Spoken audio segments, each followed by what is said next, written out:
তুই রিক্সা ঢুকালি কেন এখানে? তুই লাগালি কেন? আমার কই লাগাইছিস? রিক্সা লাগালি কেন তুই? কিসে তুই লাগালি কেন? লাগালি ভাই কি সমস্যা? তুমি গায়ে করতেছেন, গায়ে দাঁড়ান। গায়ে সমস্যা কি চিনতে মানে? হ্যাঁ আপনি একবারে খাই ফেললাম একবারে সারে। আরে ভাই আপনি এত চাপতেছেন কে? মারতেছেন কোন আরে? কি সমস্যা? তুই গায়ে লাগালি হ্যাঁ? গাড়ি লাগাইছেন আপনি আইছেন কোন দিক দিয়ে? আপনি আইছেন কোন দিক দিয়ে? ওনার রিস্ক কলার নরম পাইছেন। ঠিক আছে আমারে করতে হইব। রিস্ক কলার নরম পাই আপনি মারতে পাইতেছেন। আমারে আমার সমান মার গায়ে আবার ওই টাকা রইছে। টাকা আমার দিকে দে। আমার মারতে কেমন মার আমারে? নরম যার মানে যেখানে নরম পাশে গেলে মারতে পারো। রং সাইডে তুই আছিস অন্যায় তুই করছস।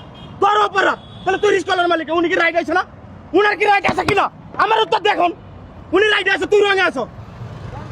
আবার রিস্ক কলা পাই মানে উনার গরিব মানুষ থেকে বাইরিয়া খাই এক রাখ পারে নেতাগিরি ছুড়াই দিমু। নেতামি করতে আইছো তাই না বড়া? হ্যাঁ? নেতামি করতে আইছো? যা গাড়ি ঘোড়া। একে তো অন্যায় করবে আবার নেতামি করবে নাইছা। গরিব মানুষ পাইছো এমনি কুছ এমনি মারবে। হ্যাঁ?